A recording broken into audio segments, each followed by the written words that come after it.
Liam Carter tightened his seat belt and started his truck as the morning sun rose lazily over the suburb of Blackwood, Ohio. His house on Maple Street was his pride and joy, a two-story affair with a manicured lawn and a swing set in the backyard. He'd built this life from scratch, a good job as a civil engineer, a loving wife, Abby, and two kids, 10-year-old Sophie and 8-year-old Jake. It was Saturday, and Liam was planning to take the kids to soccer practice and then stop at a diner for their favorite donuts. Abby should already be in the kitchen making breakfast, but her car was in the garage, and she looked like she hadn't returned from her night shift at the library yet. "Dad, you promised chocolate-covered donuts," Sophie shouted, jumping into the back seat and fiddling with her seatbelt. "I want it with raspberries," Jake added, climbing in after him, his sneakers already stained with grass from the backyard. "You both get your donuts if you stop fighting over the window seat." Liam glanced at the rearview mirror, trying not to smile. "Sophie, you were sitting by the window yesterday. Give your brother some." Sophie rolled her eyes but shifted. "Okay, but then I choose the music." "Not that pop," Jake groaned. "Dad, put on something normal like rock." Liam laughed, turning on the radio. "You two make a deal, or I'll put on the news. Then you can listen to the weather all day." The children groaned in unison, and Liam felt a familiar warmth in his chest. These moments, loud, chaotic, but so familiar, were the reason he worked 12-hour days on the construction site, designing bridges and buildings. He glanced at the empty passenger seat. Abby usually joined them on weekends, but her schedule at the library had become oddly full in recent months. "Extra shifts," she said. Liam didn't mind. The library was her passion, and extra money was always a good thing. Still, something about her absence this morning pricked him. When they got home from soccer, donuts, and a quick jog in the park, Abby was sitting at the kitchen table with a cup of coffee. Her blonde hair was pulled back into a messy bun, and there were shadows under her eyes, as if she hadn't slept all night. "Mom, where have you been?" Sophie rushed towards her, hugging her around the waist. "Daddy bought donuts, but I left you one with frosting." Abby smiled, but Liam could tell it was strained. "Thanks, honey. I was just late at work. New catalog, lots of paperwork." "Again?" Liam set the box of donuts down on the table and leaned against the countertop, crossing his arms. "You said night shifts were only on Fridays." Abby shrugged, looking away. "Yeah, but Linda asked me to cover for her. She had some family stuff. She couldn't say no." "Linda Hayes?" Liam asked, frowning. Linda, their neighbor, worked at the library with Abby, but Liam knew she rarely took night shifts.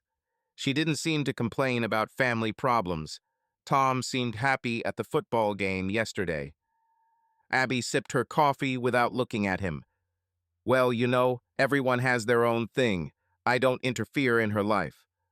Liam nodded, but a slight sense of discomfort remained. He decided not to push.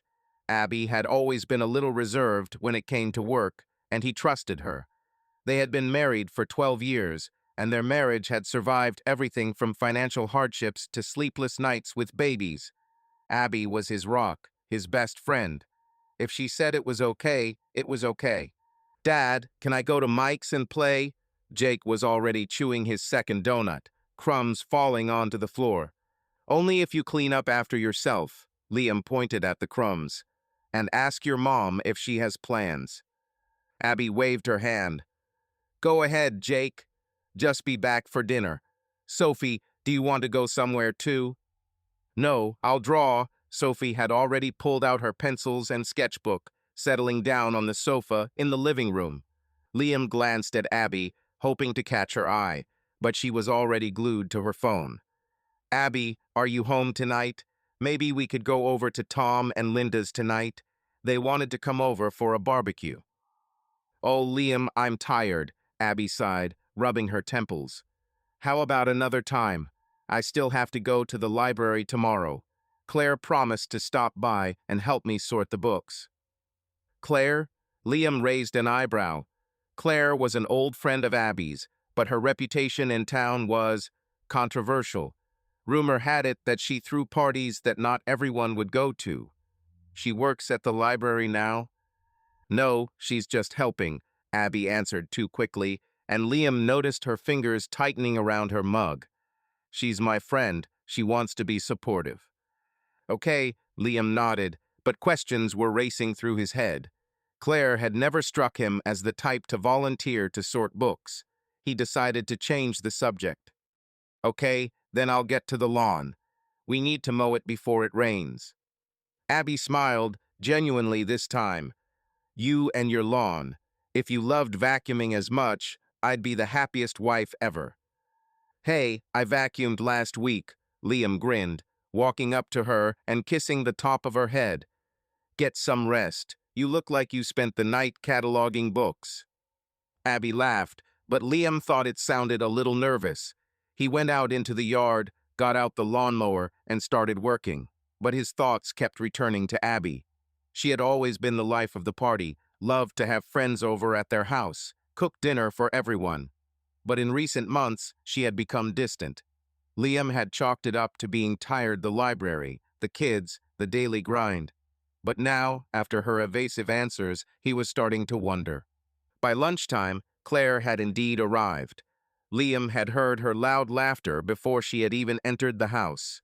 Claire was tall, with bright red hair and a way of speaking, as if the world was her stage. Liam, my hero, she exclaimed, seeing him in the living room with a can of beer. Still building bridges and breaking women's hearts? Just bridges, Claire, Liam smiled, but his tone was reserved. What, are you a librarian now? Claire burst out laughing, clapping Abby on the shoulder. Oh, come on, I'm just helping your wife not go crazy with all these dusty books. Right, Abby? Abby nodded, but Liam saw her quickly look away. Yeah, Claire's the master of organization. Without her, I'd be drowning in paperwork. Well, if anything happens, call me, Liam shrugged, trying to sound casual. I can sort books too, or at least bring coffee. Oh, Liam, you're too busy saving the world, Claire winked, her tone a little more playful than Liam would have liked. We can handle this. Really, Abby, tell me about how we spent the night until midnight sorting through that archive. Abby coughed, setting her mug down. Yeah, it was fun. Lots of dust. Liam looked at them, trying to figure out what was bothering him.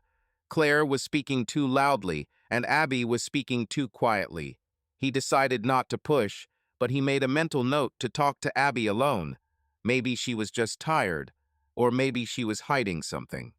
By evening, Claire was gone and Abby was busy with dinner. Liam helped chop vegetables while the kids played in the living room. He decided to try again. Abby, are you okay? He asked, slicing carrots. You seem kind of, I don't know, it's distant. Abby froze with the knife in her hand, then smiled. Liam, it's okay. It's just a lot of work, and I'm not 20. I'm tired. Maybe we should take a vacation, he suggested. We'll go somewhere. Just you and me. The kids can stay with their parents. Sounds great, Abby nodded, but her voice was unenthusiastic. Let's think about it after New Year's. There's that party at Tom and Linda's. Yeah, they always throw something big. Liam smiled, remembering last year's fireworks display in the Hayes yard. You love their parties. I love you, Abby looked at him, and for a second Liam thought he saw something strange in her eyes, either fear or guilt. But you know, I might skip it this time. I'm tired. Liam frowned, but nodded. Whatever you say, but if you change your mind, I'm all for it. Tom and Linda Hayes' New Year's Eve party was in full swing. Their spacious home on Oak Avenue was aglow with fairy lights, and the backyard was filled with people, laughter, and the smell of grilling burgers. Liam Carter stood by the grill, beer in hand, chatting with Tom as he flipped the meat. The party was a tradition in Blackwood. Every year the Hayes brought out half the town, from neighbors to co-workers, and Liam usually enjoyed the evenings. But today, his eyes kept wandering to Abby, who was standing by the drinks table, talking to Claire and a man. Liam, can you hear me? Tom clapped him on the shoulder, grinning. I said, "The River Road Bridge, that's your work? It looks bloody cool." "Oh yeah," Liam said, forcing a smile. "This is my project. It took 2 years, but it was worth it." "You bet." Tom tossed a steak on the grill. "You're a real hero to this town. Abby's probably proud of you." Liam nodded, but his gaze slid back to his wife. Abby was laughing, her hand on the shoulder of a man Liam recognized as Derek, the owner of the auto repair shop on the edge of town. His dark hair was slicked back, and the tattoos on his arms flashed as he gestured as he spoke. Abby leaned closer, her eyes glittering, and Liam felt a pang in his chest. He knew Derek had recently divorced Rachel, and rumors of his new adventures were already circulating around Blackwood. "Hey, Tom," Liam lowered his voice, trying to sound casual. "Does Derek hang out at your place often?" Tom shrugged, putting the burgers on his plate. "Well, he comes in sometimes. Linda knows him from the auto repair shop. He fixed her car a couple of times." "Why?" "Nothing." Liam took a sip of his beer, trying to shake off the strange feeling. "I just haven't seen him around here before." "After the divorce, he started showing up more often," Tom chuckled. "He says we need to live life to the fullest. Well, you know how it is." Liam nodded, but his eyes found Abby again. She was standing a little further away from Derek now, but Claire was whispering something in her ear, and they were both giggling. Liam remembered meeting Abby 13 years ago at a corporate event for his construction company. She was working as an event manager, serving drinks, but her smile and light flirtation had caught his attention immediately. He had been a shy engineer just starting out, and she had been the spark that had brightened his world. By the end of the evening, he had worked up the courage to ask for her number. They were married a year later. The memories had always warmed his heart, but watching her laugh with Derek now made something inside him clench. "Dad, can I get another Coke?" Jake ran up, his cheeks flushed from running around the yard with the other kids. "One can, that's all." Liam patted his son on the head. "Where's Sophie?" "There, with her friends." Jake pointed to a group of girls drawing with chalk on the path. "They're drawing some kind of hearts. Ugh." Liam chuckled. "Go ahead, hero, drink your cola." Jake ran off, and Liam decided to approach Abby. He made his way through the crowd, hearing snatches of conversation about New Year's plans and gossip about the neighbors. As he approached, Claire noticed him first. "Liam," she exclaimed, her red hair bouncing as she turned.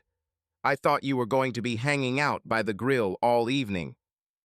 "I decided to take a break," Liam smiled, but his gaze was on Abby. "Everything okay?" Abby turned, her smile a little wider than usual. "Sure, just chatting.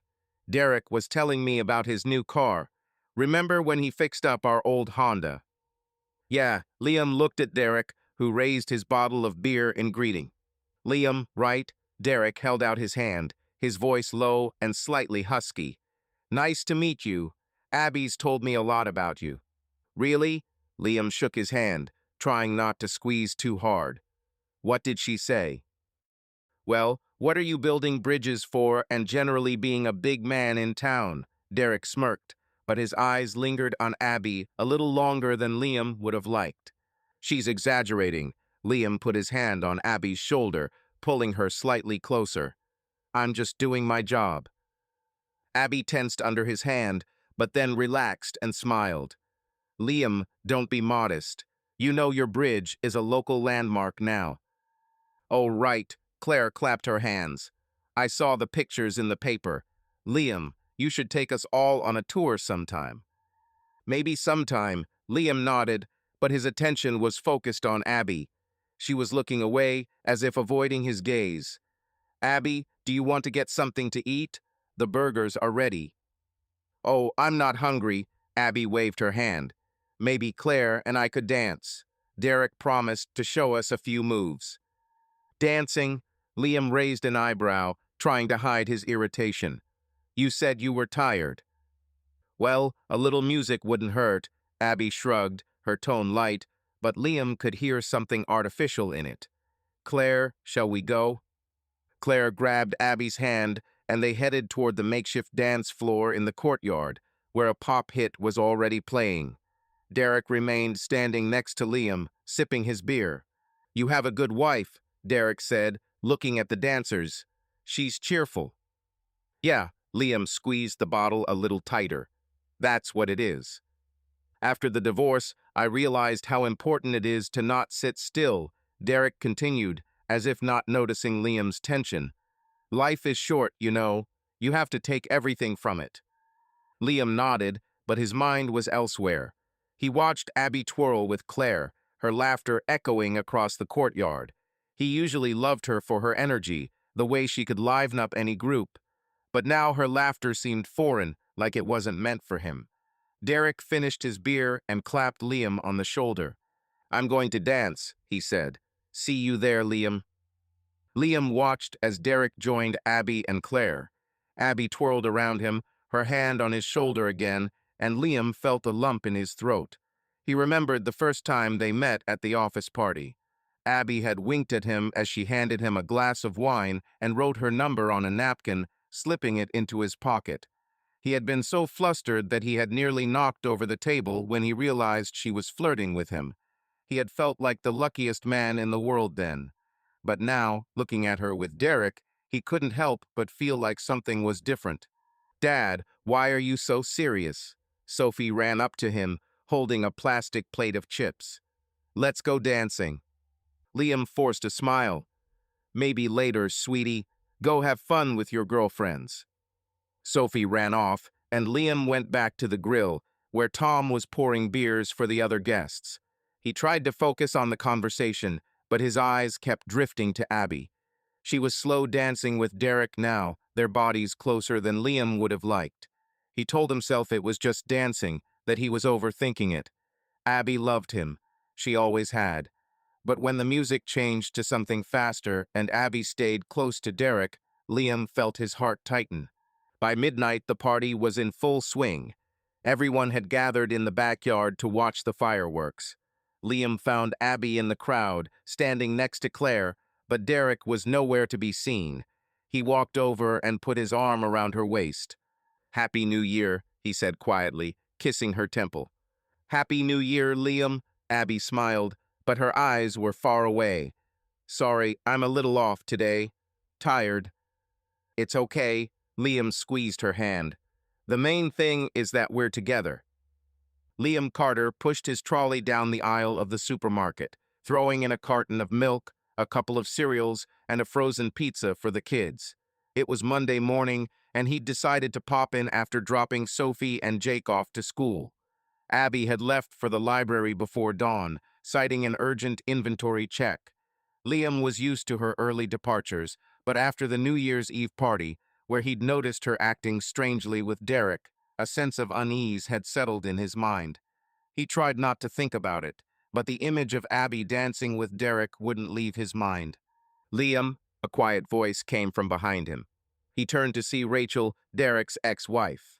She was standing at the canned vegetable shelf, holding a can of popcorn. Her dark hair was pulled back into a high ponytail, but her face looked tired, with faint shadows under her eyes. Liam knew Rachel only superficially. They'd crossed paths a few times at Tom and Linda's parties, but they hadn't been on a close call. Oh, Rachel, hi. Liam stopped the cart, trying to smile. How are you? She shrugged, her lips twitching in a weak smile. The usual. Buying stuff so I don't starve to death. And you? Same here, Liam nodded toward his cart. The kids are asking for pizza, and I can't say no. Rachel chuckled, but her eyes were distant, as if she was thinking about something else. She put the jar back on the shelf and looked at Liam, as if deciding whether or not to speak. Listen, Liam, she began, lowering her voice. You were at the Hayes party, weren't you, with Abby? Yeah, Liam perked up, picking up on the tension in her tone. It was fun. Were you there? No, Rachel shook her head, her fingers fiddling nervously with the handle of the cart. I'm not in the mood for a party, not after everything that happened with Derek, you know. Liam nodded, not quite sure where she was going with this. Derek and Rachel's divorce was a topic of gossip in Blackwood, but he didn't know the details. Yeah, I heard you and him ended things. My condolences. Thank you. Rachel looked away, her voice quieter.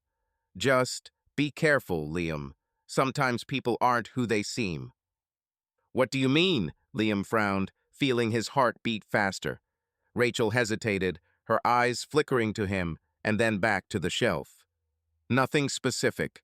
Just keep an eye on Abby. Sometimes wives, can surprise you. Liam froze, his hand tightening on the handle of the cart. What are you talking about, Rachel? If you know something, just say it. She shook her head, her face growing even paler. I can't, Liam. It's none of my business. Just pay attention, okay? I'm sorry, I have to go. Rachel quickly turned and headed for the checkout, leaving Liam standing in the middle of the aisle. He watched her go, trying to process her words. Keep an eye on Abby. What did she mean? Was it about Derek or something else? Liam felt a cold feeling in his chest that he couldn't explain. When he got home, he threw the groceries in the fridge and sat down at the kitchen table. Abby was still in the library, the kids were at school, and the house seemed unusually quiet. Liam pulled out his phone and opened his messages. The last one from Abby was last night. I'll be late, don't wait up. He scrolled through their chats, nothing out of the ordinary, the usual messages about chores, kids, plans. But now, every word she said seemed suspicious. He remembered how she'd been evasive about the night shift, how her eyes had avoided him at the party, and Derek, that guy with his tattoos and his too confident smile.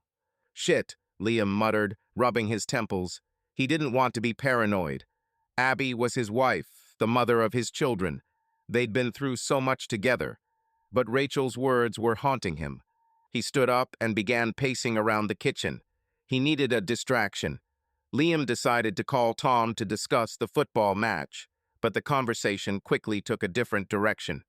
Hey, Tom, Liam tried to sound casual. Do you happen to know what's going on with Derek and Rachel? I saw her at the store today, and she was kind of weird. Tom chuckled on the other end of the line. Who can tell? They say Derek threw parties after the divorce, to forget. Rachel still hasn't gotten over it, I guess. What did she tell you? Nothing specific, Liam hesitated, not wanting to give away his suspicions. She just hinted that we should be more careful. I didn't understand why. Tom paused. Well, Rachel was always a little on edge. Maybe she was just letting her emotions out. Why are you so tense? Is everything okay with Abby? Yeah, it's fine, Liam answered too quickly, and he noticed it himself. It's just, I don't know. She's been working a lot lately. She's tired. I understand, Tom laughed. Linda's like a zombie sometimes too, when the library's full. Maybe they get a bonus for night shifts. Maybe, Liam forced a smile, but his mind was racing with the question of why Linda, who also worked at the library, never mentioned night shifts. He decided not to press the issue. Okay, Tom, I'll see you at the football game. Tell Linda her burgers at the party were awesome. I'll pass it on, Tom chuckled. Take care, Liam. After hanging up, Liam sat back down at his desk. He opened his laptop and started searching for information about Derek. Nothing special, a car repair website, a couple of old social media posts about cars and motorcycles. But one comment under a photo of Derek at a party caught his attention. Claire had written, "Rocket Derek, Abby would appreciate it." Liam stared at the screen, feeling the blood pounding in his temples. It could just be a joke. Claire was always like that, loud, provocative. But still. When Abby got home later that evening, Liam was in the living room, pretending to watch the sports channel. She threw her bag on the couch and plopped down next to him, rubbing her neck. Rough day? Liam asked, trying to sound calm. Oh, that's the worst word, Abby sighed. Linda's dumped all the inventory on me again. It's like I live in a library. Does Claire help you? Liam turned to her, watching her reaction. Abby froze for a second, then nodded. She comes over sometimes. She likes to chat, to keep me from getting bored. I see, Liam nodded, but his gaze lingered on her face. She looked tired, but there was something in her eyes he couldn't decipher. Listen, I saw Rachel at the store today. Abby tensed, her hand frozen on the arm of the couch. Yeah, what did she say? Nothing special, Liam shrugged, watching her closely. She just seemed off, hinted at being careful. Weird, huh? Abby laughed, but it was a sharp, almost nervous laugh. Rachel was always weird. She's probably still going through her divorce. Poor thing. Maybe, Liam nodded, but his mind was elsewhere. He looked at Abby, trying to see in her the girl who had once stolen his heart at the office party. But now there was a woman who was hiding something, and that was the feeling that was eating him up from the inside. I'm going to take a shower. Abby stood up, avoiding his gaze. Is dinner soon? Yeah, I'll order pizza, Liam said, but his voice was empty. As she went upstairs, he pulled out his phone and stared at the screen. Rachel's words echoed in his head. Sometimes people aren't who they seem. He didn't want to believe that Abby could be lying to him, but the spark of doubt was already there, and Liam knew he couldn't ignore it. Liam Carter sat at the kitchen table, staring at his laptop screen. It was after midnight, the house was asleep, but he couldn't get a wink of sleep. Rachel's words from the supermarket, "Keep an eye on Abby," played in his head like a broken record. After the New Year's party and Abby's strange behavior with Derek, Liam couldn't ignore his suspicions any longer. He trusted his wife, but her evasive answers and constant night shifts at the library were starting to add up. He decided it was time to act. Liam opened his browser and searched for how to record phone calls. Within minutes, he found an app that promised to record calls from his home phone via a connection to his router. It wasn't exactly legal, but Liam convinced himself it was just a way to calm his nerves. If Abby was being honest, he'd just delete the app and apologize to her in his head. He downloaded the program, followed the instructions, and set it up to save the recordings to an encrypted folder on his laptop. When he was done, he felt both guilty and determined. "What are you doing?" Abby's voice came from behind him. Liam winced and quickly closed his laptop. He hadn't heard her come down the stairs. Abby was standing in the kitchen doorway in her pajamas, her hair disheveled, her eyes squinting in the light. Just checking my email, Liam tried to smile, but his heart was pounding. "Can't sleep. Why did you get up?" "I wanted some water," Abby yawned, heading for the fridge. "Are you okay? You look like you've seen a ghost." "It's all fine," Liam shrugged, trying to speak calmly. "I just have a lot of work and all sorts of thoughts." Abby nodded, pouring herself a glass of water. "Well, don't stay up too long. Sophie has a school concert tomorrow, so you need to be in shape." "Yeah, I remember." Liam watched her drink, trying to figure out if she noticed his nervousness. "Are you at the library tomorrow?" "Yeah, during the day." Abby put her glass down on the counter. "But I'll be home tonight. Maybe we can order Chinese." "Sounds great," Liam nodded, but in his head, he was already planning how he would check her phone while she was in the shower in the morning. Abby went upstairs and Liam exhaled, feeling the sweat trickle down his back. He opened his laptop and made sure the app was running. Now it was just a matter of waiting. The next day, after dropping the kids off at school, Liam returned home and checked his records. Nothing yet, just a couple of calls from Abby's coworker, Linda, discussing work-related matters. But later that afternoon, while Abby was in the library, the phone rang.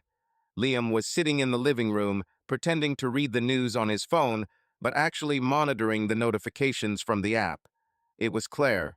He turned on his headphones and started recording. Claire's voice was as loud and assertive as ever.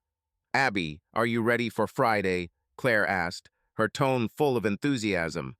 "I made arrangements with the guys. It's going to be awesome." "Claire, I don't know." Abby's voice was quieter, almost hesitant. "Liam already asked why I'm late so often. I have to be more careful." "Oh, come on," Claire snorted. "Your Liam's too busy with his bridges to suspect anything. Just tell him you're taking inventory. He believes every word you say. Liam clenched his fists, feeling the blood rush to his face. He forced himself to breathe evenly so he could listen to the rest. It doesn't matter, Abby sighed. I don't want to risk it. But, okay, I'll come. Where are we meeting? At a motel on Route 17. Claire lowered her voice, but Liam could still hear. Same one as last time. Derek's going to be there, Nick too. A couple more guys, but I'll introduce them to you when you get there. Claire, I'm serious. This is the last time, Abby said firmly, but there was a hint of guilt in her voice. I don't want this to go too far. Relax, Abby, Claire laughed. It's just fun. No one will know. Besides, Derek asked about you. He was excited about the last time we met.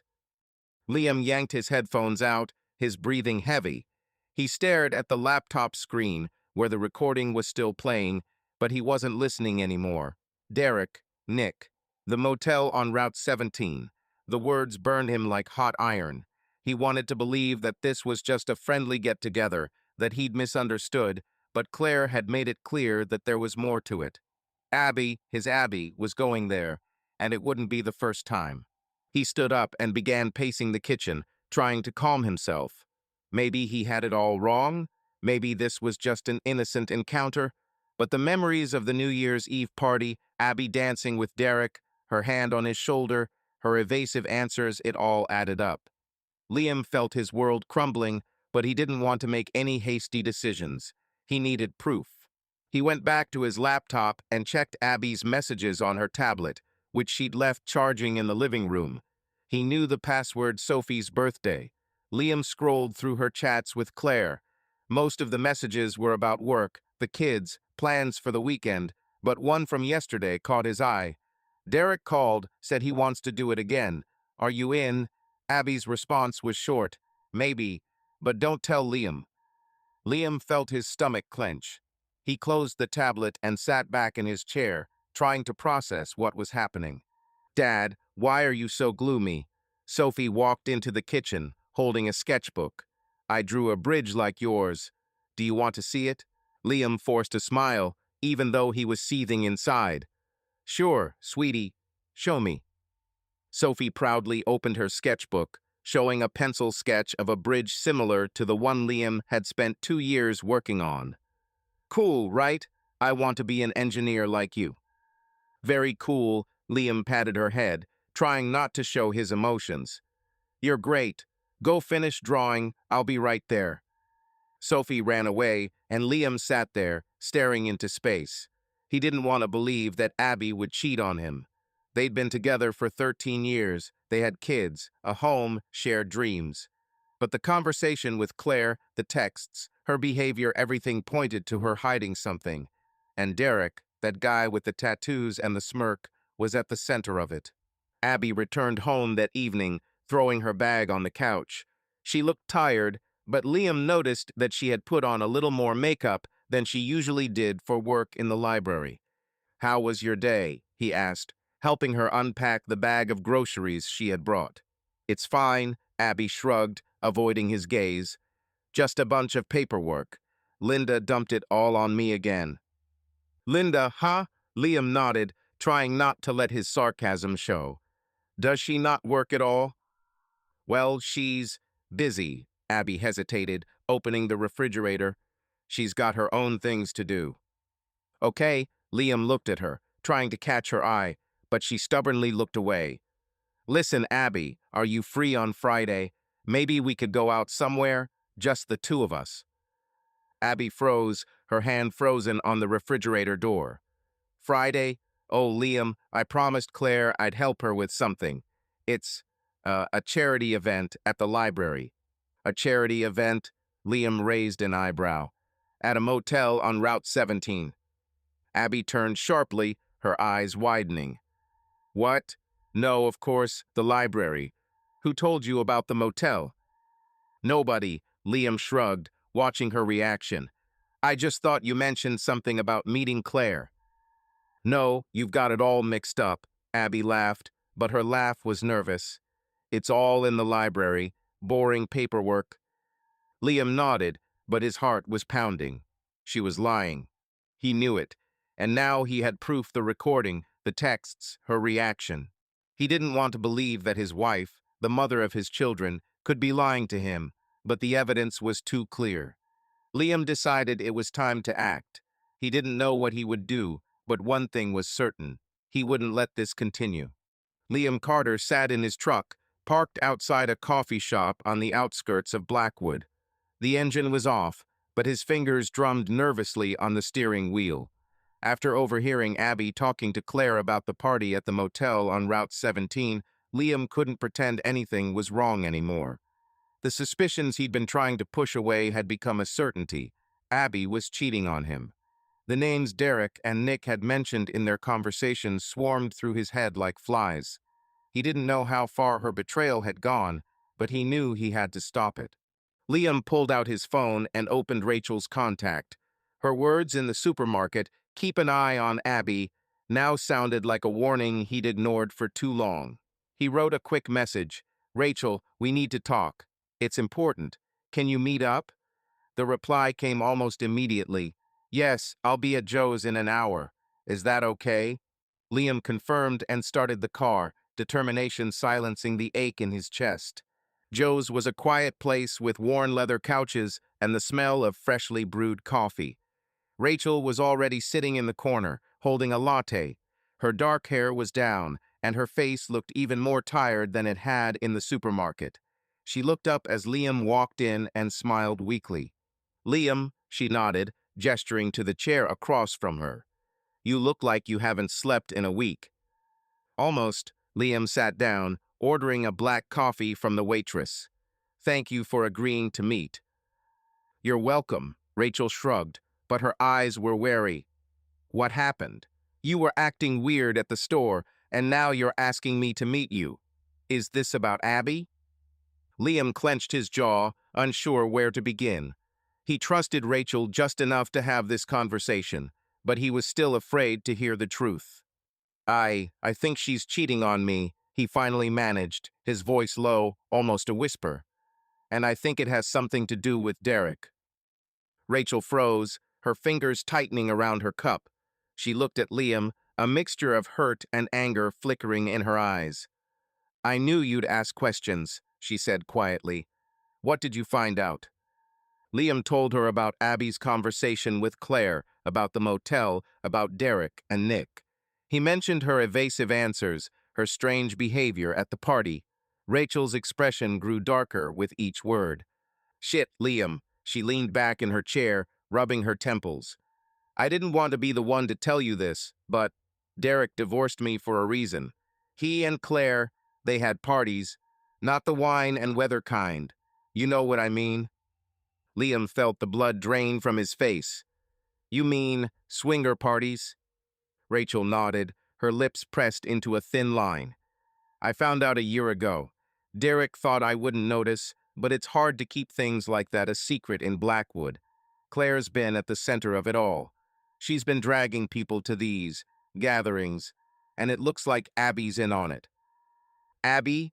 Liam shook his head, his voice shaking. "No, she wouldn't. She's not like that."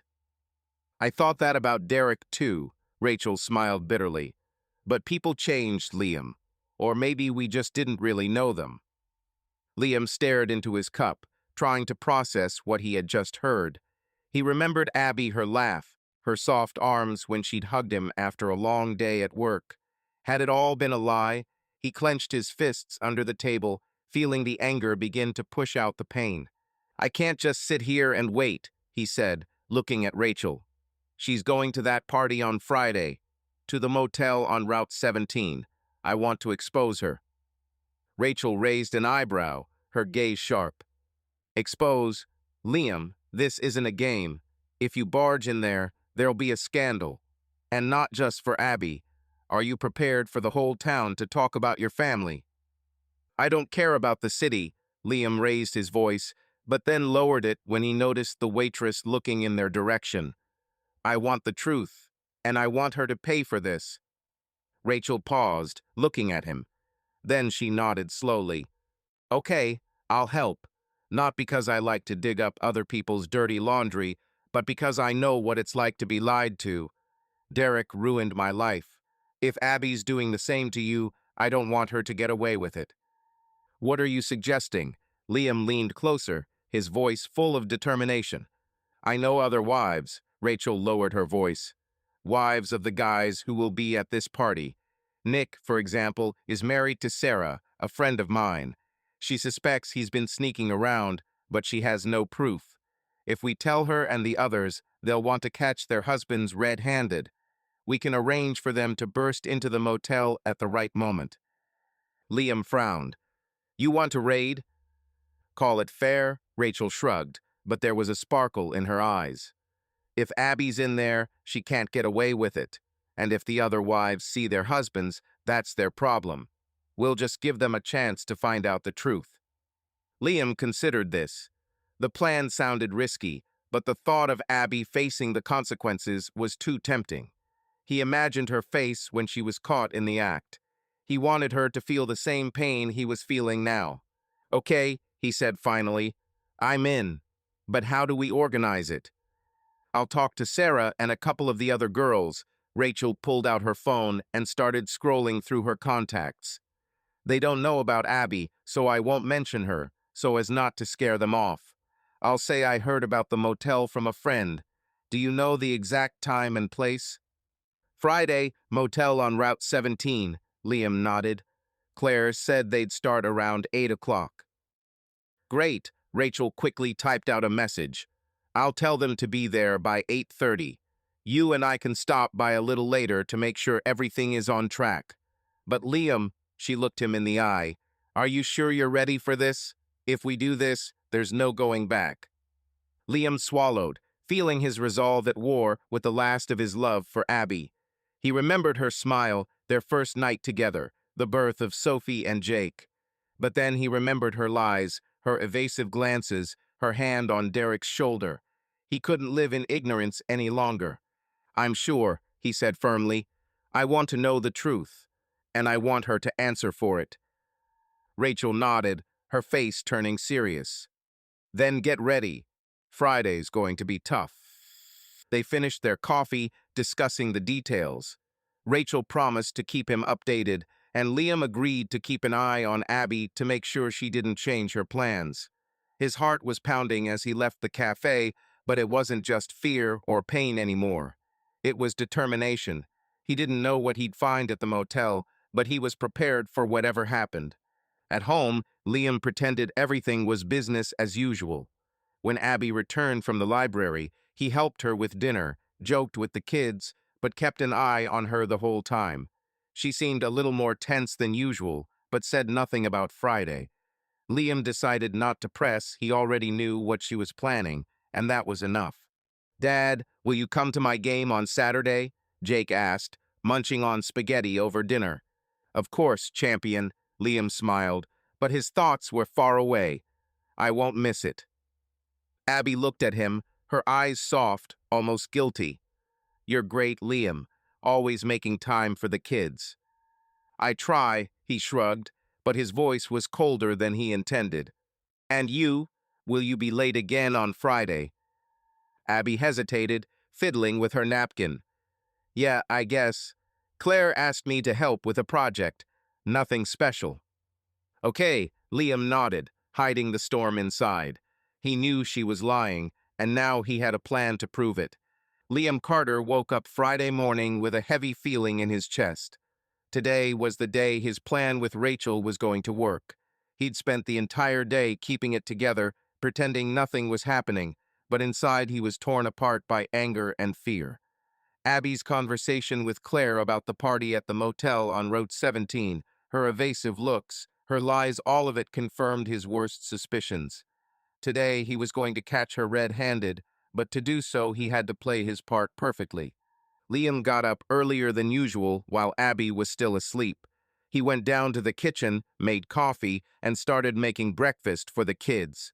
Sophie and Jake ran into the kitchen, arguing loudly about whose turn it was to choose a cartoon.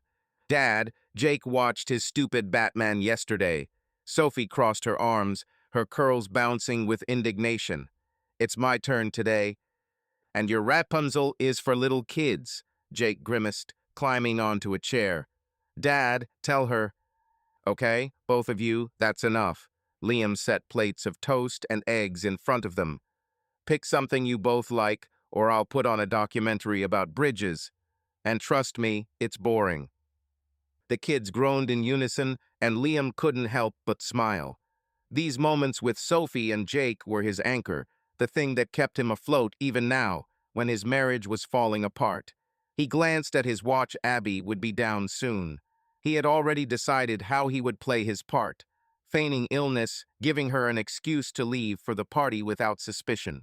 Abby walked into the kitchen, still in her pajamas, phone in hand. She looked tired, but Liam noticed that she had put on a light lip gloss, something she usually didn't do in the morning. "Good morning," she said, kissing the tops of Sophie and Jake's heads. "Liam, you're early today." "I couldn't sleep," Liam shrugged, trying to sound casual. He coughed, slightly exaggerating, and rubbed his forehead. "I think I caught something. My head hurts, my throat is sore." Abby looked at him, her eyebrows raising slightly. "Really? You were fine yesterday." "Well, you know, winter, viruses." Liam sipped his coffee, avoiding her gaze. "I think I'll just lie low today.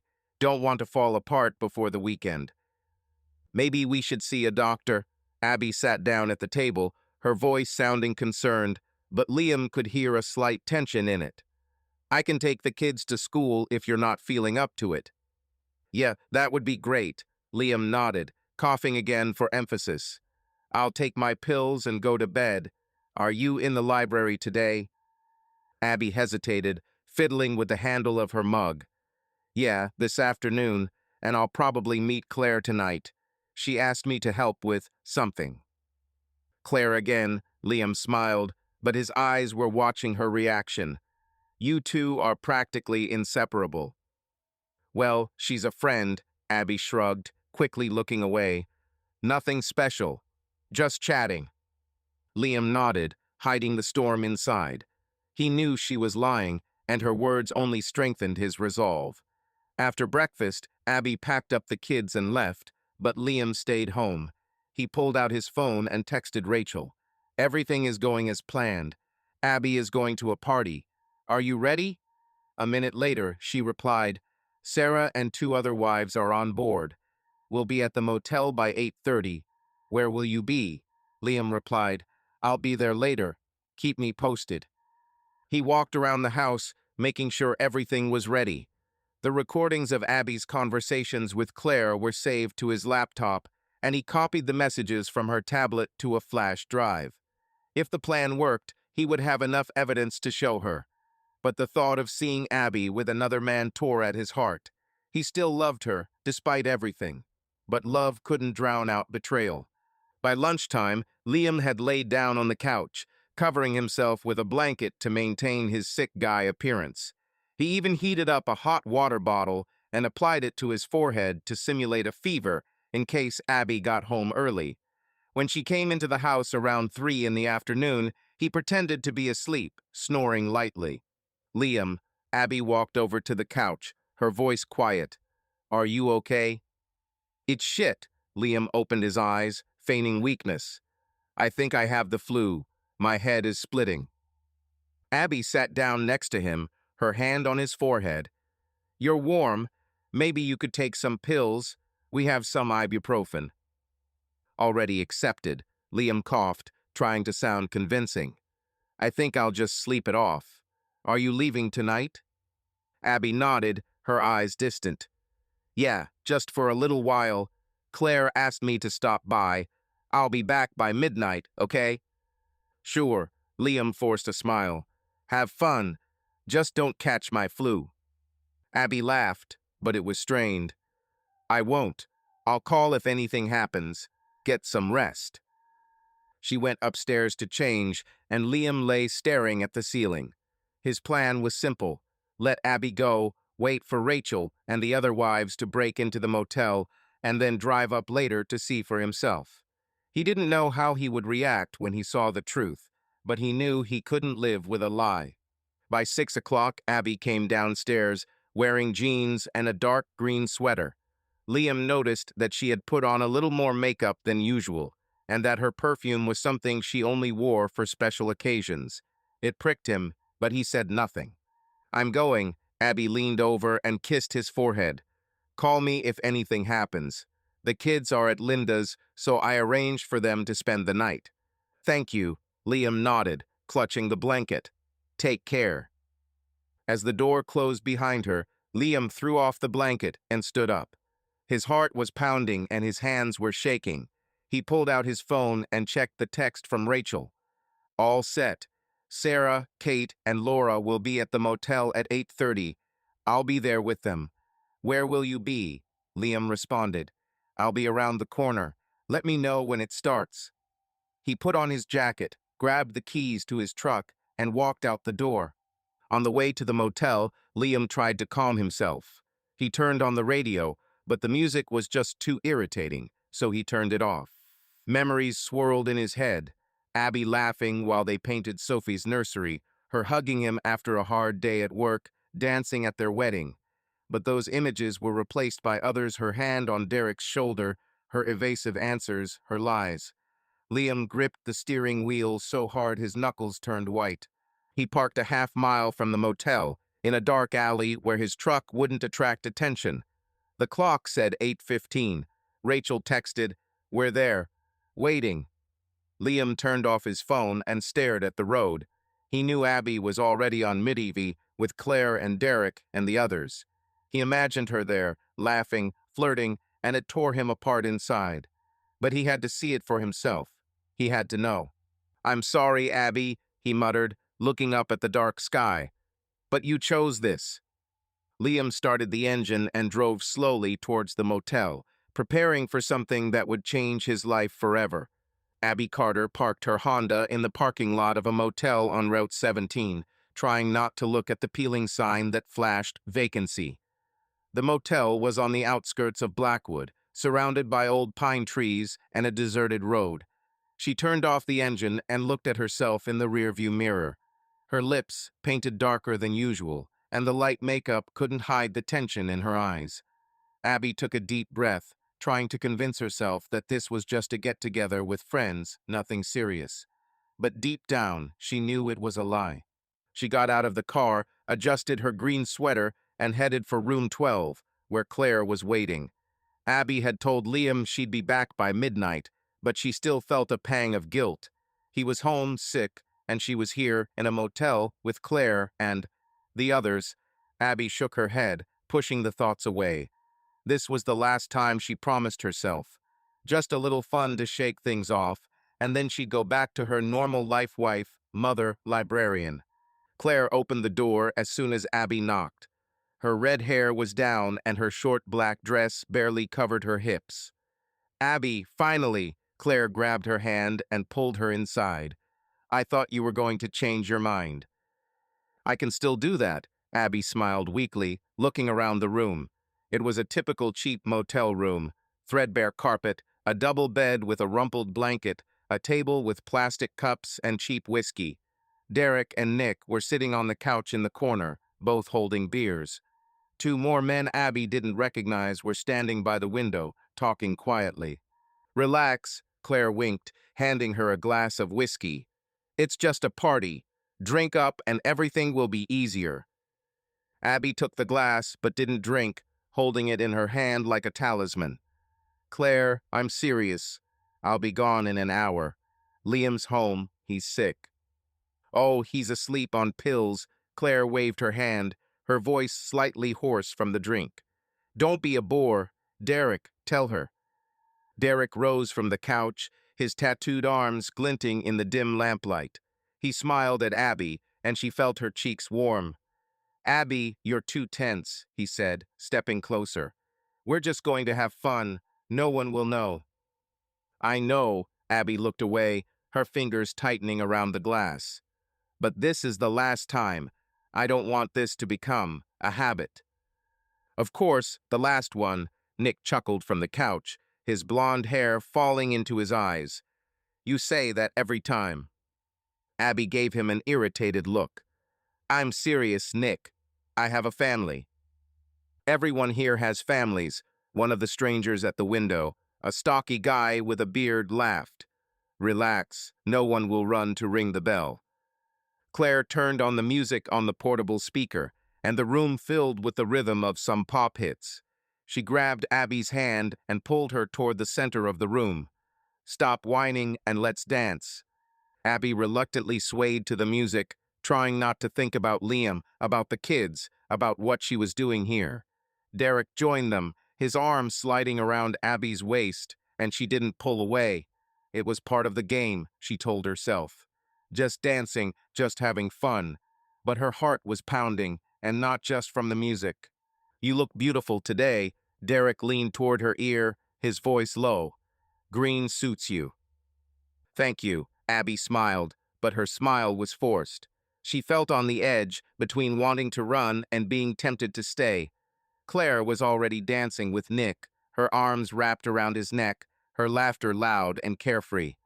Hey, Abby, Claire turned to her, her eyes glittering. Remember last time? Derek still does. Abby felt her face heat up. Claire, don't start, she said sharply, but her voice was shaking.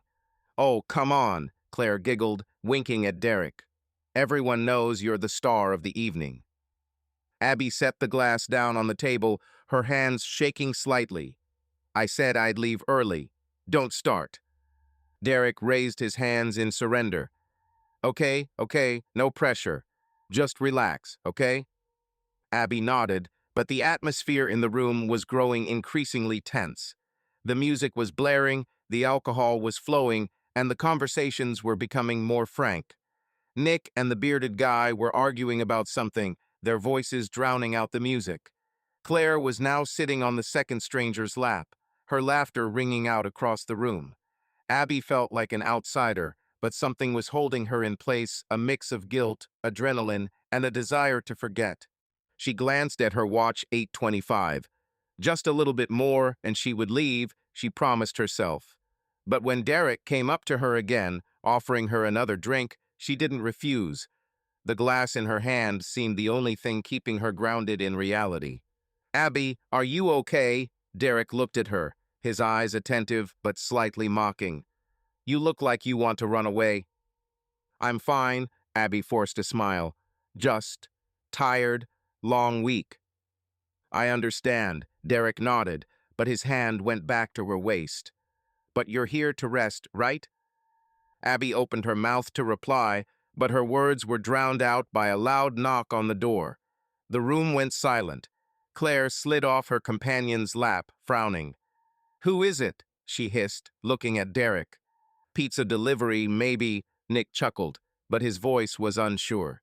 Derek walked to the door, opening it slightly, but before he could say anything, the door swung open and 3 women rushed in, their faces twisted in rage. Abby recognized one of them, Nick's wife, Sarah. Behind her were 2 others she had glimpsed around town. Their screams filled the room. Nick, you dirty bastard! Sarah lunged at Nick, her fists clenched. I knew you were cheating. Claire jumped up, trying to block Nick. Hey, calm down, it's just a party. A party? The second woman, a tall blonde, grabbed Claire's arm. You call this a party, you woman of easy virtue? Abby backed up against the wall, her heart pounding. She wanted to say something, but the words were stuck in her throat. Derek tried to intervene, but the third woman, the one with short brown hair, pushed him in the chest. You're in there too, Derek, after everything with Rachel. The room was in chaos. Sarah had hit Nick, Claire was screaming, trying to pull the blonde away, and the bearded guy and the second stranger were standing in the corner, clearly unsure of what to do. Abby felt her arm grabbed. It was the blonde, her eyes blazing with anger. Who are you? She snapped, her fingers digging into Abby's wrist. Another one of their friends? It's not what you think. Abby tried to break free, but the grip was tight. Not what I think. The blonde pushed her against the wall. You're here with my husband, and you say, not what? Before Abby could answer, there was a loud knock and 2 uniformed police officers burst into the room. Everyone is freezing, One of them barked, raising his hand. "What's going on here?" Abby Carter sat on a hard plastic chair in the interrogation room of the Blackwood police station, her hands shaking as she clutched a paper cup of water. Her green sweater was rumpled, her hair was disheveled, and there was a bruise starting to form on her wrist from where the blonde had grabbed her at the motel.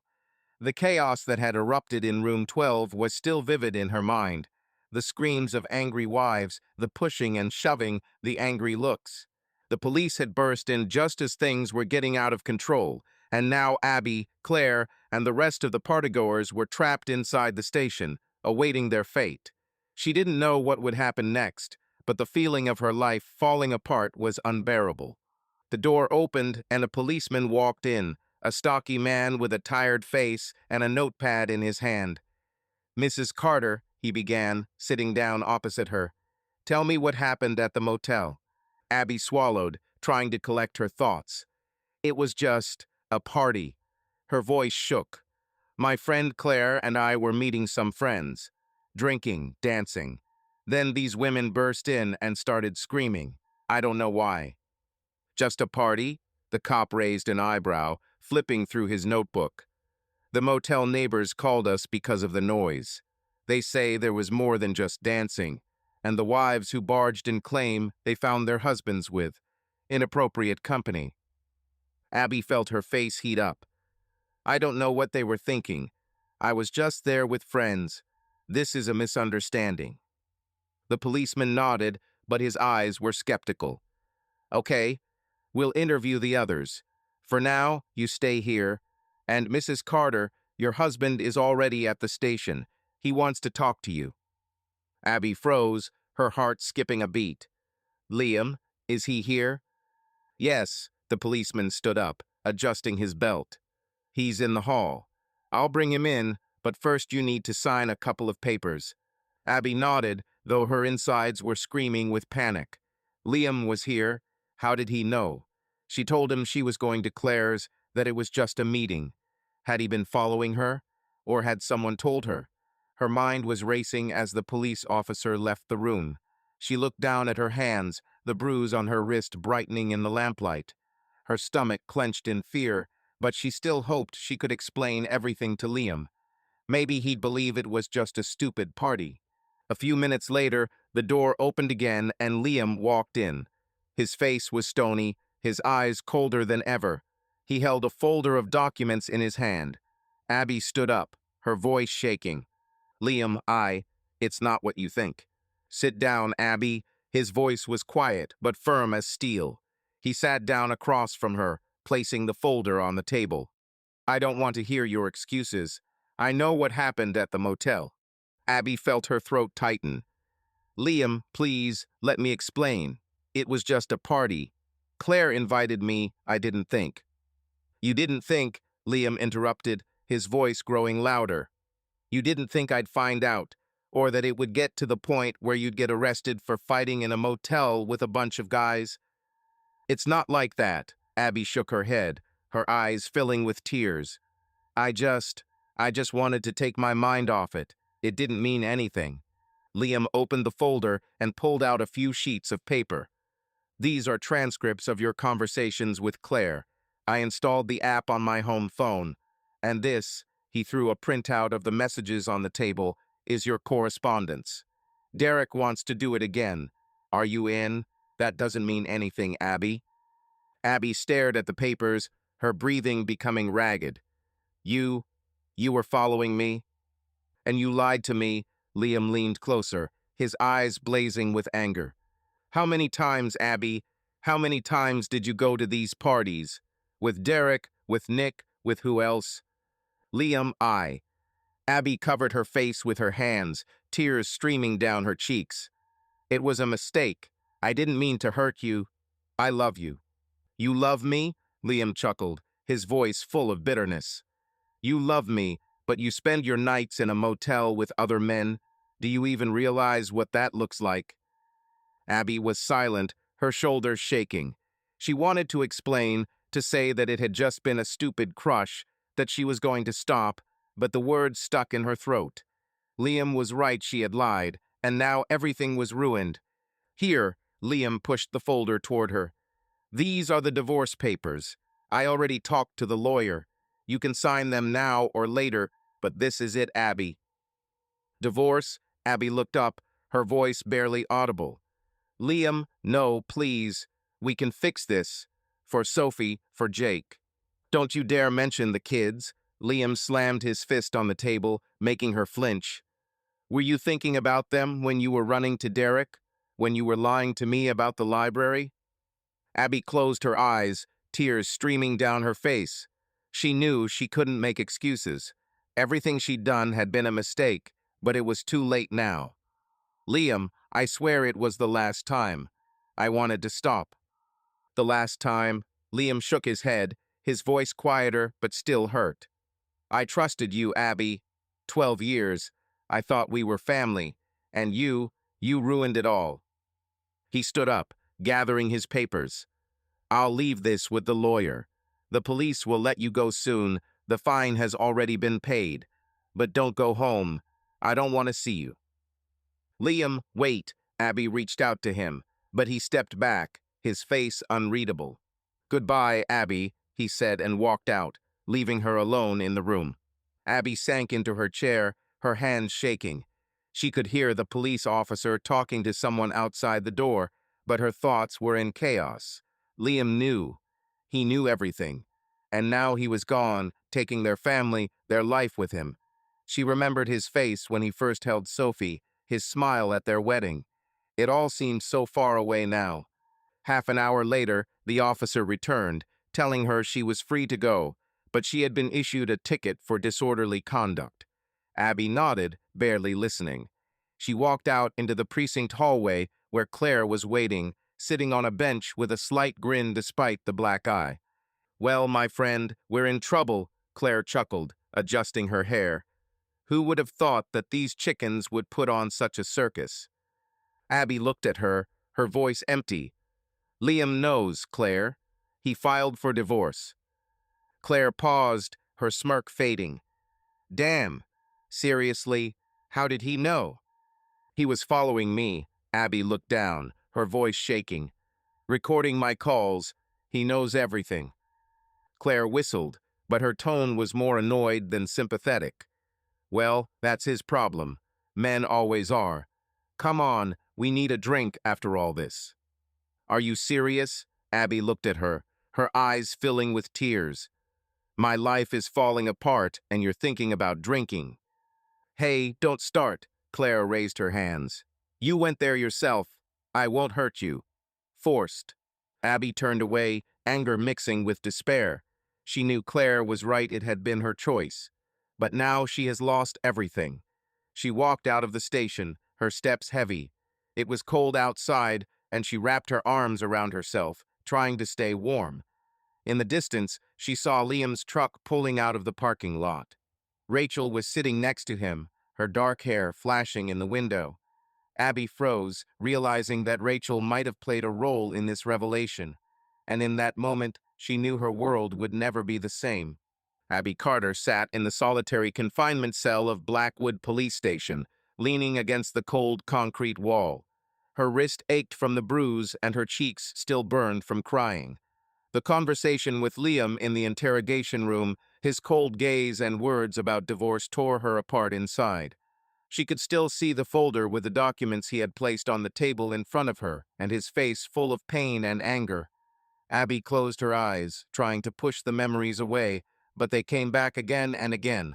How could she have come to this? She, who had once sworn to love him forever, had now lost everything because of her stupidity.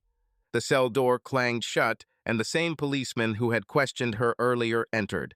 His tired face was unsympathetic. "Mrs. Carter, you are discharged. The fine has been paid, but you will be given a court date for disturbing the peace. Do not leave town without notice." Abby nodded, her voice weak. "Who paid the fine?" "Your husband," the policeman shrugged, opening the door wider. "He's in the hall, but he said he doesn't want to see you. You can pick up your things on the way out." Abby felt her heart clench. Liam had paid the fine, but he hadn't even spoken to her. She stood up slowly, her legs feeling weak. She walked down the narrow hallway and picked up her bag and phone from the attendant. Claire was already waiting in the hall, leaning against the wall with a small smirk despite the black eye. "So, Abby, did you survive?" Claire smoothed her hair, her tone deliberately light. "I told you it was just a party. Who knew those chicks were so crazy?" Abby looked at her, her voice hoarse. "Liam filed for divorce, Claire. He knows. This isn't just a party." Claire rolled her eyes like it was a small thing. "Oh, come on. He'll get over it. Guys always do that. Let's go get a drink to relieve the stress." "Do you even hear yourself?" Abby raised her voice, her hands shaking. "My family is destroyed. I lost my husband, my home, everything. And you think about drinking." Claire shrugged, her smile growing colder. "Abby, no one made you go there. You chose it. Don't blame it on me." Abby opened her mouth to respond, but the words stuck. Claire was right, it was her choice. She had let herself get carried away by the fun, thinking she could keep it all under control. Now she stood in the police station, bruised and heartbroken, her life in ruins. She turned away from Claire and headed for the exit without saying a word. It was dark outside, the cold wind cutting through her bones. Abby wrapped her arms around herself, her gaze falling to the parking lot. Liam's truck was still there, but Rachel was standing next to it. She was talking to someone on the phone, her dark hair blowing in the wind. Abby froze, realizing that Rachel was probably part of this revelation. She remembered their encounter at the supermarket, her strange hints. Had Rachel planned this? Abby took a step forward, but stopped. What could she say? Blame Rachel? Beg Liam? She knew it was useless. Instead, she headed for her car, parked outside the motel.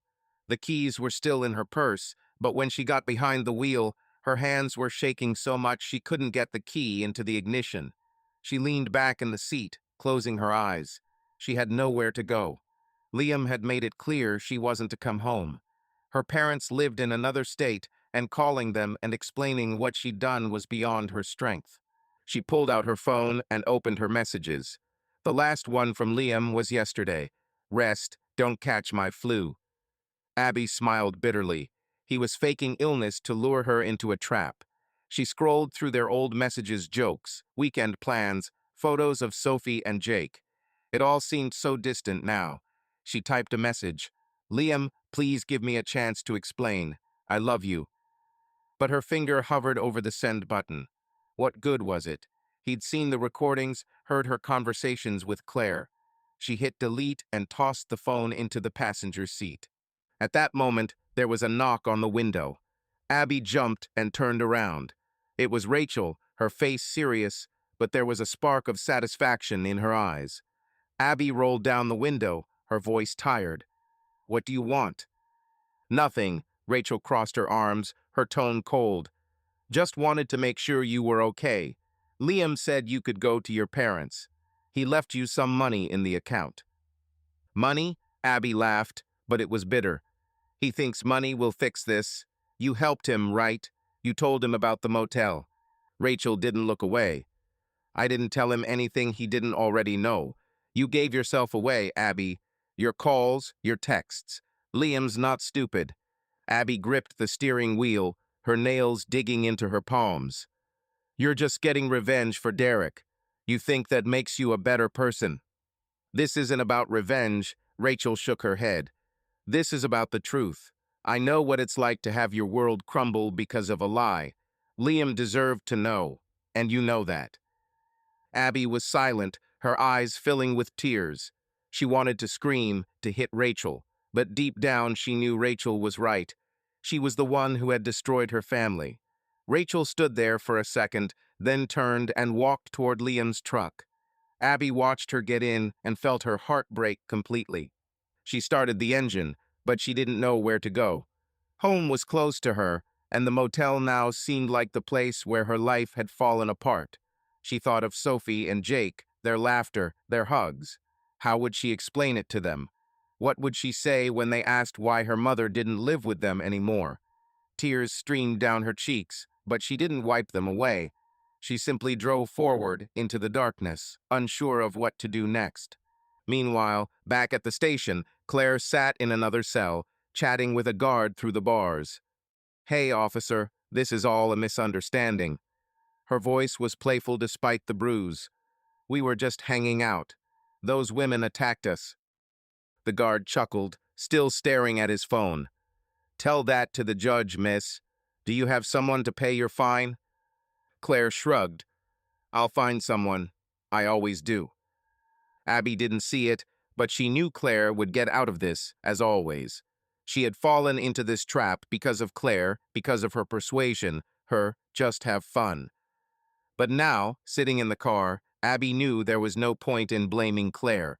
It was her choice, her mistake, and now she had to face the consequences. She stopped at a gas station to get some water and looked at her phone. A text from Linda, a co-worker at the library. "Abby, are you okay? I heard there was some kind of row at the motel." Abby didn't answer. She didn't know how to explain that her life had just fallen apart. Instead, she opened the photo album and found a picture from last New Year's Eve her, Liam, Sophie, and Jake, all smiling in front of the tree. She looked at Liam, at his warm smile, and tears started streaming down her face again. She had lost him, and maybe forever. Abby Carter sat in a cheap motel on the outskirts of Blackwood, staring at the battered suitcase that now contained her entire life. It had been a week since that horrible night at the police station, where Liam had shown her the divorce papers and told her not to come home. Her car was parked out front, filled with boxes of clothes and personal belongings Liam had left for her in the garage of their old house. Abby didn't know where to go next. She couldn't bring herself to call her parents in Indiana and tell them she'd ruined her family. The thought of explaining everything to Sophie and Jake was even worse. She sat on the edge of her bed, holding her phone, an old photo frozen on the screen. Her and Liam on the beach, laughing, the kids building a sandcastle. That was 3 years ago, when everything had still seemed perfect. Abby swiped at the screen, her eyes filling with tears. How could she have screwed everything up so badly? She thought her fun with Claire and Derek had been a way to escape the grind, the exhaustion of being a wife and mother. But now she has lost everything. There was a knock at the door. Abby jumped, wiped her tears, and opened it. Claire stood there, her red hair pulled back into a messy ponytail, her face still slightly bruised from the fight at the motel. She was holding a bottle of wine and 2 plastic cups. "Abby, you look like you've been run over by a truck," Claire said, walking in uninvited and plopping down on a chair by the window. "Here, drink this. It'll help." Abby shook her head, closing the door. "I don't want to, Claire. I feel bad enough as it is." "Oh, come on." Claire rolled her eyes as she uncorked the bottle. "You act like the world is ending. Liam filed for divorce, so what? Men come and men go. You'll find someone new." Abby stared at her, her voice shaking with anger. "New. Claire, this isn't just any guy. This is Liam, my husband, the father of my children. I loved him, and now he won't even see me." Claire shrugged, pouring wine into a glass. "You went there yourself, Abby. I didn't make you flirt with Derek or hang out with Nick. It was your choice." "My choice?" Abby raised her voice, her hands clenching into fists. "You talked me into it, Claire. You said it was just fun, that no one would know, and now I've lost my family, my home, everything." "Hey, don't yell at me." Claire set the bottle down, her tone sharpening. "I'm not your probation officer. You're a big girl. You could have said no. But you liked it, right? That adrenaline, that mystery. Don't lie to yourself." Abby sank down onto the bed, her shoulders slumping. She wanted to protest, but Claire's words had hit the mark. She really did like this forbidden thrill, this feeling of being alive again, not just a tired mother and wife. But now the price was too high. "I don't know how to fix this," she whispered, her voice barely audible. "Fix it?" Claire chuckled, taking a sip of wine. "Forget it, Abby. Liam won't forgive me. I saw him at the station, looking like he was ready to punch through a wall. And that Rachel hanging around, she's clearly in on this. She might even be sleeping with him." Abby flinched, her eyes widening. Rachel, you think she's with Liam? Why not? Claire shrugged. She hated me and Derek after the divorce. She's probably the one who set us up at the motel. She saw her chance for revenge and grabbed your husband. Abby shook her head, trying to push the thought away. Liam wasn't like that. He wouldn't take revenge on her by having an affair with Rachel. Or would he? She remembered his cold gaze at the station, his words, "You ruined everything." Maybe Claire was right, and he was already moving on. The thought was like a knife in her heart. She stood up and began pacing the room. I can't just leave this, Claire.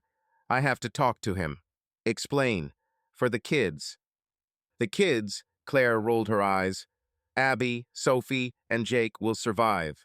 Kids always survive. And Liam, he's already made up his mind. You better figure out where you're going to live. That motel is a dump. Abby paused, her gaze falling on the suitcase. Claire was right about one thing: she needed to find a place to live. But the thought of starting over, without Liam, without the kids, was unbearable. She pulled out her phone and opened her messages. Nothing new from Liam. Just the same old, "Rest, don't catch my flu." She swallowed hard and dialed the number of the lawyer Liam had mentioned at the station. She needed to know what was coming. The lawyer, an older woman named Martha, answered almost immediately.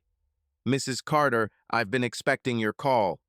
Her voice was businesslike, but not without sympathy. "Liam gave me the paperwork. He wants full custody of the kids and the house. Are you ready to discuss it?" Abby felt her throat tighten. Full custody? He won't let me see Sophie and Jake? He's willing to discuss joint custody, but with conditions. Marta paused. Given the circumstances, he insists on minimal alimony and a division of assets in his favor. Do you have evidence to challenge that? Evidence? Abby almost choked. He was the one recording my calls. He was the one setting me up. Mrs. Carter, Martha's voice grew stern, the recordings were made on a home phone that is registered to both of you. Legally, that's acceptable. But your actions at the motel, they give him grounds for divorce on the grounds of adultery. Abby sank down onto the bed, her hands shaking. What should I do? I don't want to lose my children. I suggest you hire your own lawyer, Martha said. We can set up a meeting and discuss options. But frankly, Liam is determined.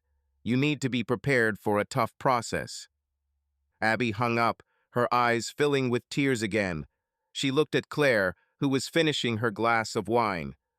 They're going to take my kids away, Claire. Liam wants everything. Claire shrugged, her tone unconcerned. Then fight it.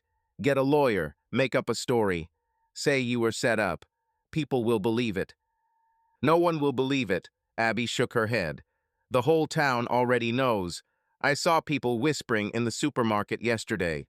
I'm the local gossip now. So be it, Claire stood up, straightening her dress. Blackwood is a dump. Leave. Start over. I'm thinking about moving to Columbus. Life is more fun there. Abby looked at her, feeling anger and despair warring inside her. Claire had never understood what it was like to lose a family. It was all a game to her. Abby wanted to scream, to throw her out, but instead she simply waved her hand.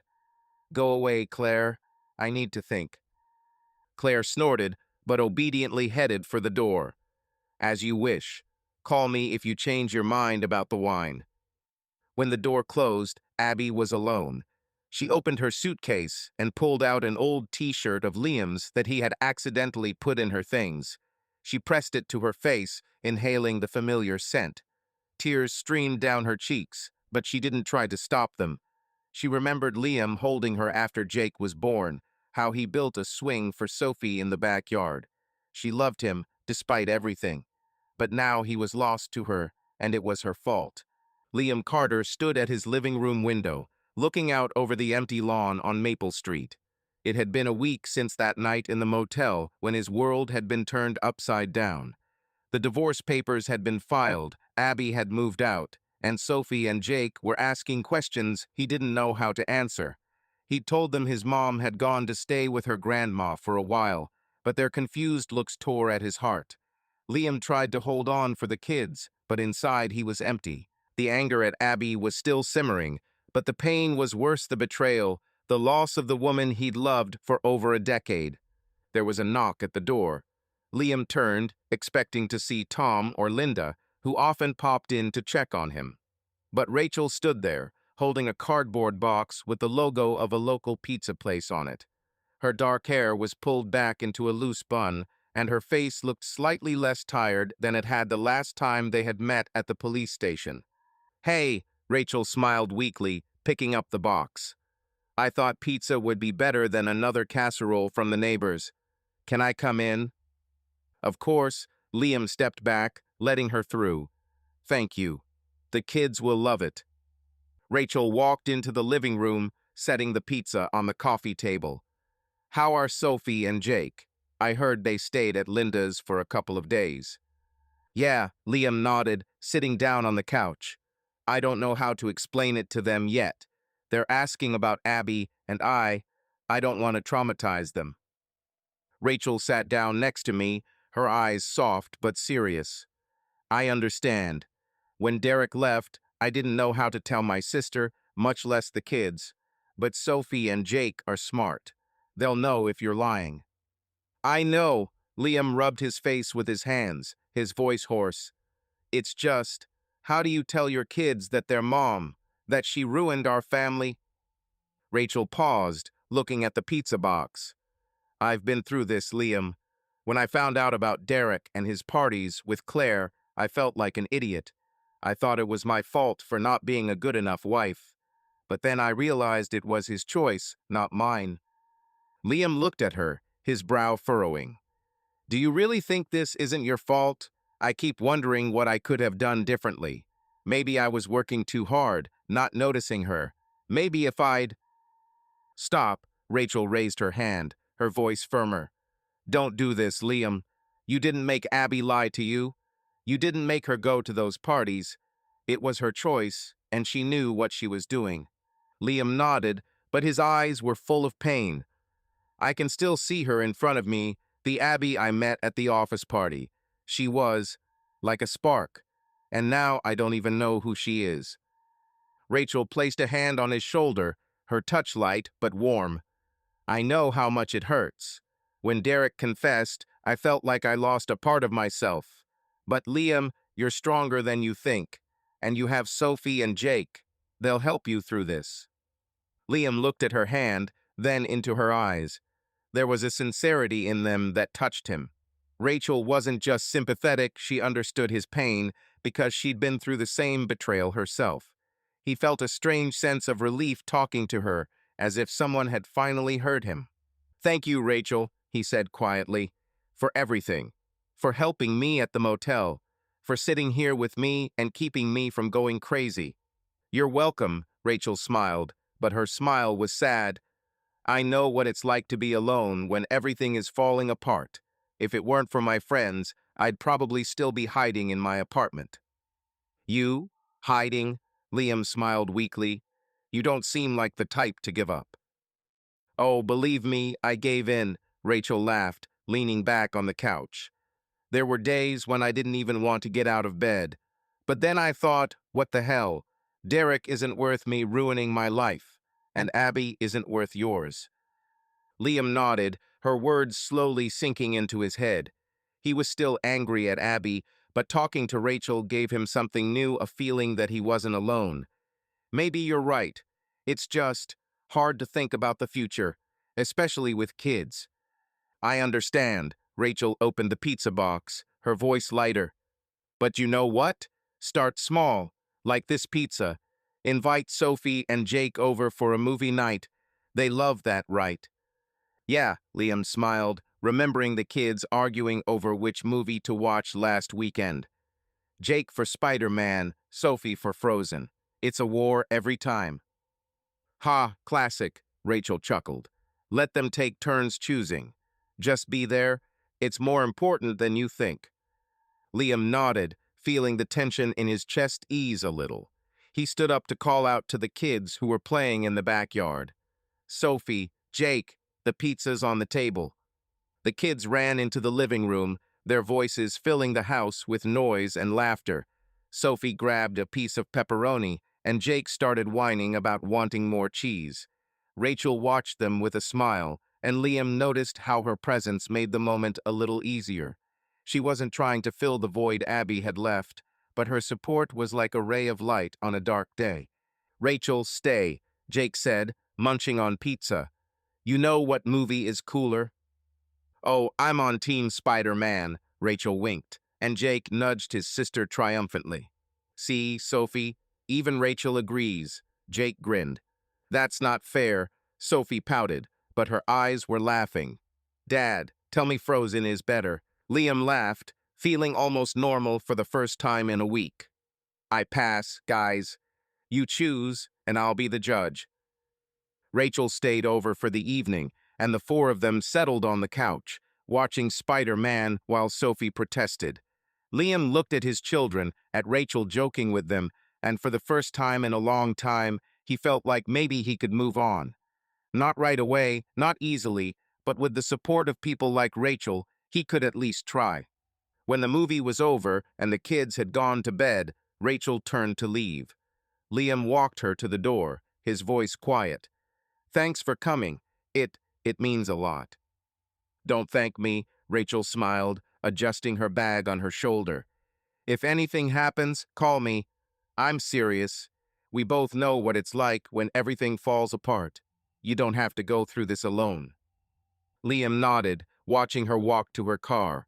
He closed the door and walked back into the living room, where the smell of pizza still lingered. For the first time in a week, he felt like there was something in his life other than hope. A small, fragile hope, but hope nonetheless. He didn't know what lay ahead, but with Ratchet next to her, with her understanding and support, he felt he could cope. It had been a year since that fateful night in the motel, and Liam Carter was standing in the backyard of Tom and Linda Hayes' house, surrounded by the noise of a New Year's Eve party. The lights were flashing, the music was blaring, and the smell of grilling sausages and fireworks filled the air. Sophie and Jake were running around with the other kids, playing tag, and Liam was clutching a beer, trying to look relaxed. But inside, he felt different, a mixture of relief and anxiety. His divorce from Abby was almost final, and the court had awarded him the house and primary custody of the children, but the emptiness in his life remained. In recent months, however, Rachel had been by his side, and her presence had become an anchor for him. Rachel stood at the drinks table, chatting with Linda. Her dark hair was down, and her long-sleeved black dress showed off her slender frame. Liam found himself staring at her a little longer than he should have. They had grown closer over the past year, first as friends, sharing the pain of their broken marriages, and then increasingly by spending time together. She'd come over with pizza, help with the kids when he worked late, and even taught Jake how to bake cupcakes, much to his delight. Liam appreciated her support, but lately he'd noticed his feelings for her were changing. "Hey, Liam, you with us or where?" Tom clapped him on the shoulder, holding a plate of burgers. "You look like you're planning a new bridge right now." Liam smiled, pushing the thoughts away. "Just enjoying the evening. Did you overcook the meat again?" "Hey, don't criticize the grill master." Tom laughed, pointing at the burgers. "Linda says they're perfect. Ask Rachel, she's already tried them." Liam glanced at Rachel, who caught his eye and waved. She came over, holding a glass of wine. "Tom's right, the burgers are great," she said, smiling. "But I'm still looking forward to the fireworks. You won't miss the show, will you?" "I won't miss it," Liam nodded, feeling the warmth of her smile. Sophie and Jake are already excited. They've been arguing all day about which fireworks would be cooler. "Ha, I bet Sophie's pink and Jake's blue," Rachel chuckled, her eyes twinkling with amusement. "I'm Team Jake." "Traitor," Liam feigned hurt. "Sophie will be furious." They laughed, and Liam felt the tension in his chest ease a little. Rachel had a way of making moments like this seem easy, almost normal. He remembered standing at this same party a year ago, watching Abby and Derek, feeling his world crumble. Abby was somewhere else now. He'd heard she was living in a motel and trying to get a new job. but he hadn't seen her since he dropped off his things with Linda. He tried not to think about her, but sometimes her image still popped into his mind. "Liam, are you okay?" Rachel touched his arm, her voice soft. "You were lost in your thoughts again." "Yeah, sorry," Liam shook his head, taking a sip of beer. "It's just, things were different a year ago." Rachel nodded, her eyes growing serious. "I know. I sometimes think about standing in my apartment, trying to figure out how to move on after Derek. But you did it, Liam. You're holding on for the kids, for yourself." "Thanks to you." Liam looked into her eyes, his voice sincere. "If you hadn't come by with the pizza, I don't know how I would have gotten through the first few weeks." "Oh, don't exaggerate," Rachel smiled sheepishly, but her cheeks turned slightly pink. "I was just doing what I could. You could have handled it yourself." "I'm not sure," Liam shrugged, feeling something new, almost tangible, hanging between them. He wanted to say more, but was interrupted by Tom's loud voice calling everyone into the backyard. "Fireworks in 5 minutes," Tom shouted, waving his arms. "Get your asses over here."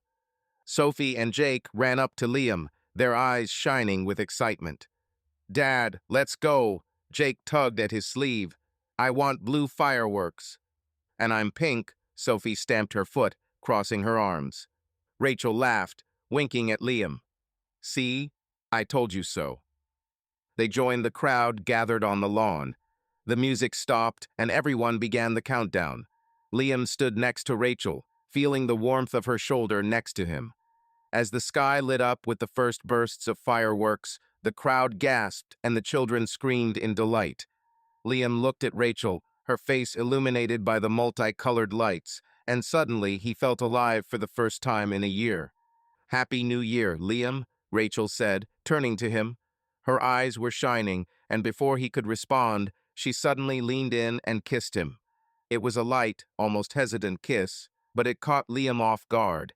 His heart began to pound, and he responded, feeling the warmth of her lips and a strange relief, as if something inside him had finally let go. "Happy New Year," he breathed when they pulled away. Rachel smiled, her cheeks flushed, and she quickly looked away, as if embarrassed. "I'm sorry," she said, fiddling with the hem of her dress. "I don't know what came over me. It's just a moment, you know."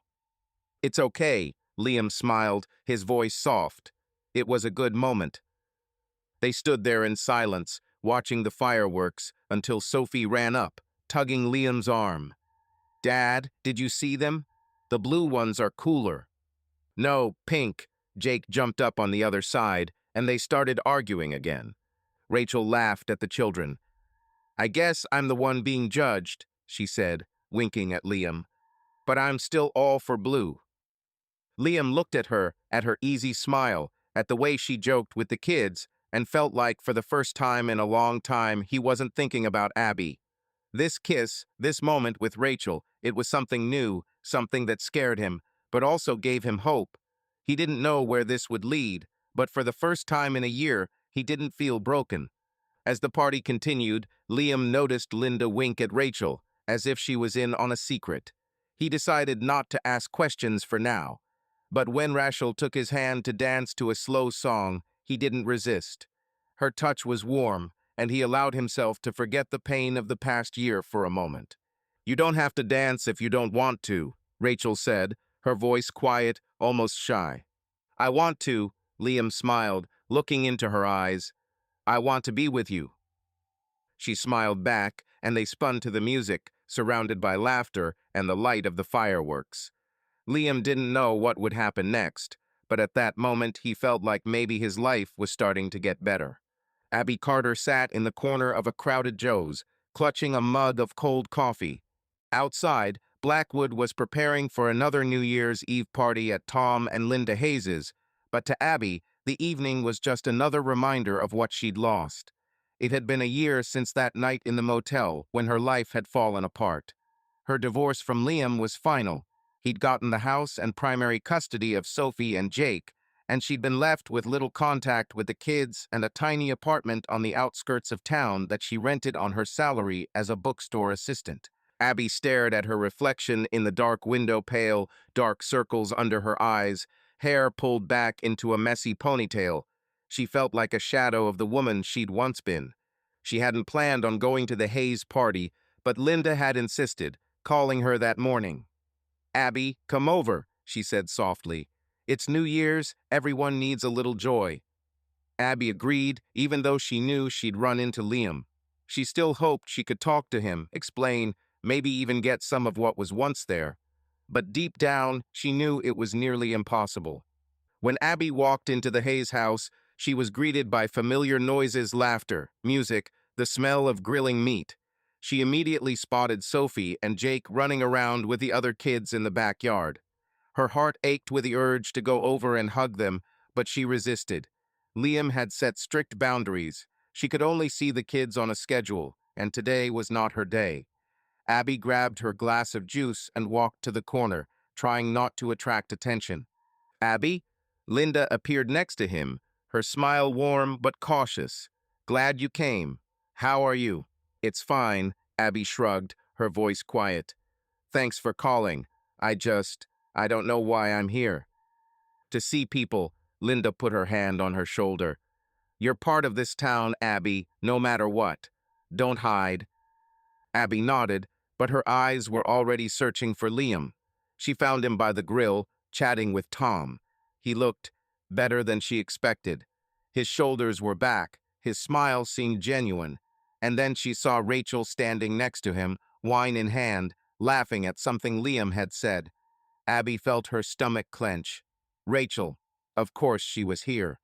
Abby knew Rachel had played a role in her exposure at the motel, and she'd heard rumors over the summer that she'd gotten close to Liam. "Abby, are you okay?" Linda noticed her gaze. "Would you like a burger? Tom really outdid himself today." "No, thanks," Abby forced a smile. "I'll just hang out here." Linda nodded and left, and Abby stood there, watching Liam and Rachel. She saw Rachel touch his arm and saw him smile back. It wasn't just friendship, there was something warm, intimate in their gestures. Abby squeezed the glass so hard it almost cracked. She wanted to go over to him, to say something, but what? "I'm sorry I betrayed you." She'd tried dozens of times, but Liam wouldn't listen. "Hey, Abby," Claire's voice came from behind her. Abby turned around to see her former friend, still looking bright, with her red hair and provocative dress. "Didn't expect to see you here. Coming out of your hole?" "Claire," Abby pressed her lips together, her tone cold. "I'm not in the mood." "Oh, come on," Claire chuckled, taking a sip from her glass. "Are you still whining about Liam? Look at him. He's already moving on. And with Rachel, no less. Who would have thought she was such a predator?" Abby looked at Claire, her anger flaring.